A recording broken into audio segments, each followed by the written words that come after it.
अस्सलाम वालेकुम व्यूअर्स, मैं हूं सागर अब्बास। आप देख रहे हैं सागर टीवी। जी नाजरीन, आज जिस टॉपिक पर हम बात करने जा रहे हैं वो है ज़ियाबतीस। देखें व्यूअर्स के कुछ ऐसी बीमारी हैं जो दूसरी बीमारियों को जन्म देने में हेल्प करती हैं। इसी तरह शुगर भी एक ऐसी बीमारी है कि जो दूसरी बीमारियों को इंसान की तरफ खींचती है। वैसे तो ब्लड प्रेशर भी एक ऐसी मर्ज़ है कि दिल की बीमारी या फालिज की बीमारी को खींच के लाती है। इसी तरह शुगर भी वैसी ही मर्ज़ है जो एक नॉर्मल इंसान को अगर शुगर हो जाती है तो और उसकी केयर ना की जाए तो वो फिर फर्दर दिल की बीमारियों की तरफ भी आ सकती है। अल्लाह ना करे फालिज भी हो सकता है और गुर्दे भी ख़राब हो सकते हैं। बहुत सारे मसाइल पेचीदगियाँ आ सकती हैं। तो इसलिए ये मैंने वीडियो बनाई ताकि आप लोगों को थोड़ा बता सकें कि शुगर कितनी ख़तरनाक है इंसान के लिए। उम्मीद करता हूँ ये वीडियो आपको पसंद आएगी। पसंद आए तो लाइक करिएगा। तो चलते हैं अपनी वीडियो की तरफ। देखें, जो ज़ियाबतीस है एक ऐसा मर्ज़ है जो मरीज़ को अनगिनत नेमतों यानी मुख्तलिफ़ किस्म के लजीज़ खानों से मुँह मोड़ने पर मजबूर कर देता है। और बहुत सारे लजीज़ मशरूबात होते हैं या कुछ और चीज़ें उनसे मुँह मोड़ने पर मजबूर कर देता है। हम शीरी फलों की बात तो करते हैं, जैसे ही हम मौसमी फलों का नाम लेते हैं तो मुंह में पानी आ जाता है। फलों में ख़ास किस्म की शक्कर भी होती है जिसे फ्रक्टोसिस कहा जाता है। माहिरीन के मुताबिक इन फलों को खाने से ज़ियाबतीस के मरीज़ की सेहत पर मनफी असरात पाते हैं, जिसमें यह फ्रक्टोसिस पाया जाता है। यही वजह है कि ऐसे मरीज़ों को फल खाने में ख़ास एहतियात करने की ताकीद की जाती है। यहाँ ये सवाल उठता है कि क्या ज़ियाबतीस के मरीज़ हर किस्म के फलों से मुँह मोड़ने या फिर कौन से ऐसे मखसूस फल हैं जिन्हें खाने से ज़ियाबतीस के मरीज़ों की मजमूई सेहत पर मुस्बत असरात मरतब होंगे और खून में इंसुलिन की सतह भी दुरुस्त रहेगी।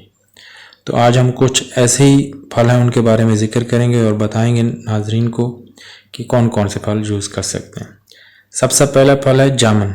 जी, जामुन में ज़ियाबतीस समेत कई बीमारियों का इलाज पोशीदा है।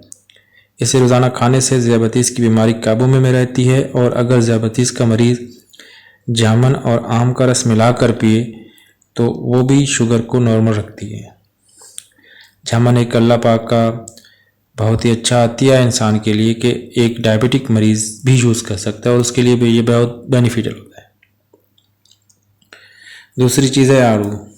आड़ू में हयातीन, अल्फ़ और जिंक की वाफर मकदार पाई जाती है। इसके अलावा आड़ू में पोटाशियम और रेशे की भी खासी अच्छी मकदार होती है जो ज़ियाबतीस के मरीज़ को बहुत बेनिफिशियल होती है, क्योंकि डॉक्टर अक्सर मशवरा देते हैं कि रेशे वाली ग़िज़ाएँ खाएँ जिससे शक्कर की मकदार मामूल पे रहती है। जामुन के बाद आड़ू बहुत अच्छी चीज़ है एक ज़ियाबतीस के मरीज़ के लिए कि उसको यूज़ कर सके। और तीसरी चीज़ है जिसके बारे में बात करेंगे वो है सुर्ख अंगूर। मुआलिजीन ज़ियाबतीस के मरीज़ में मुब्तला फ़र्द को सुर्ख अंगूर खाने का मशवरा भी देते हैं।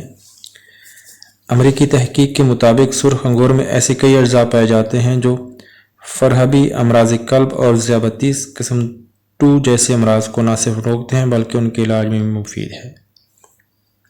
एक तहकीकी रिपोर्ट में ज़ियाबतीस के मरीज़ के लिए 2 मुफीद फलों का जिक्र किया गया है जिनमें एक सुर्ख अंगूर है। माहिरीन सेहत के मुताबिक सुर्ख अंगूर और नारंगी में ऐसे ख़ास किस्म के अज्जा पाए जाते हैं जो खून में शक्कर की सतह को कम करते हैं, मोटापे को घटाते हैं और अमराज़ क़ल्ब के रिस्क को भी कम करते हैं। तो ये जो शुगर है, अल्लाह ना करे, जो अब बंदा इंसान कंट्रोल नहीं कर सकता तो ये फर्दर कार्डियक डिजीज़ की तरफ भी ले जाती है, गुर्दों के फैल होने की तरफ भी ले जाती है और अल्लाह ना करे फालिज की तरफ भी ले जाती है। तो मेरे दोस्तों, आपने अपनी शुगर को कंट्रोल करना है। मीठे को बिल्कुल मीठे से परहेज़ करें और ये 3-4 फल हैं ये आप यूज़ कर सकते हैं डायबिटिक पेशेंट भी। तो उम्मीद करता हूँ ये वीडियो आपको पसंद आएगी। पसंद आए तो लाइक करें और देखते रहें सागर टीवी।